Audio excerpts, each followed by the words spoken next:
This was like a game. This was like being in a playground where you get to play with all your favorite toys and tell all your favorite stories and draw all your favorite colors. And very often it felt like we just forgot that there were even microphones.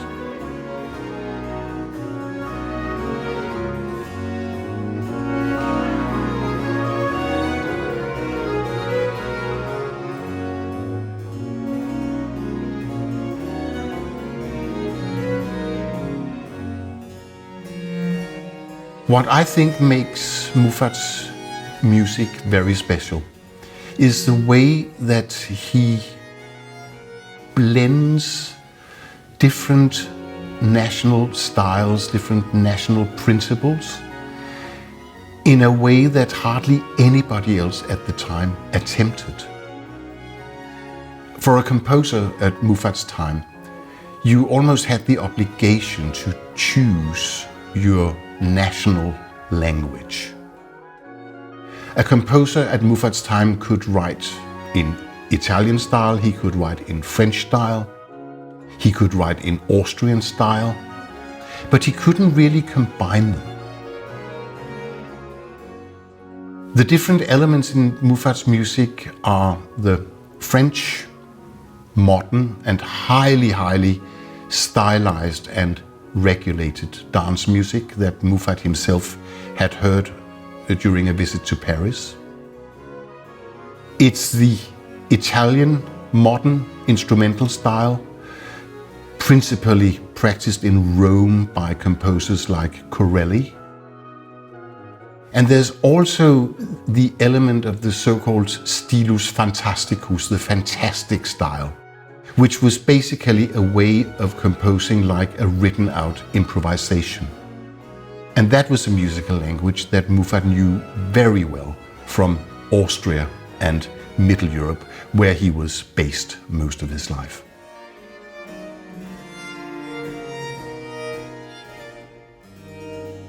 I think my favorite two movements in the Armonico Tributo collection are the two last movements from the Fifth Sonata in G major. First, Muffat writes a typical Italian slow movement with beautiful melodic violin lines over a walking bass.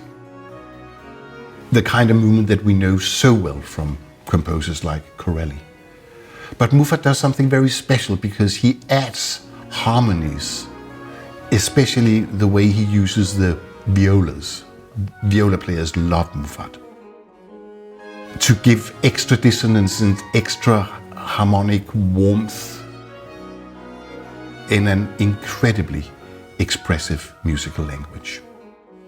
And the last movement of the Armonico Tributo is then the gigantic 306 bars long Passacaglia, which is a kind of the blues of the Baroque, where he repeats an idea a couple of times, but else the music develops itself in all new directions. Every 8 bars sound a little bit different from the previous 8 bars, and then he introduces that another contrast.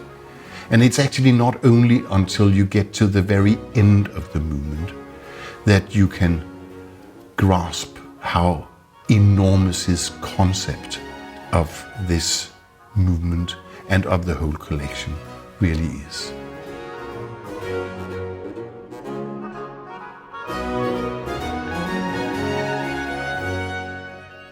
Muffat's concept of the Passacaglia is very related to his whole concept of writing music as such.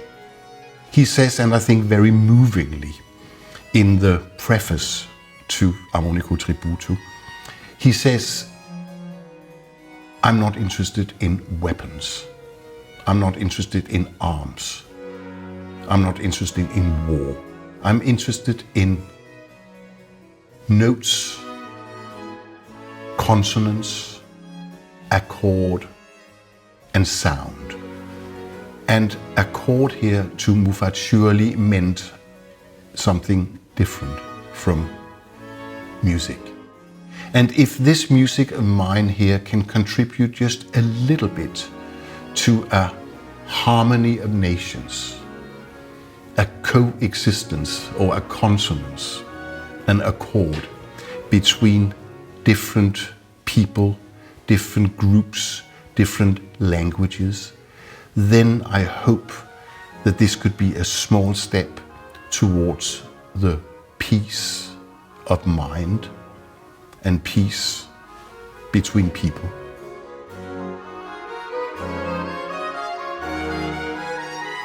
And words like that, I may be a little bit naive, but words like that, to me, are as relevant in our own time as 300 years ago when the music was written.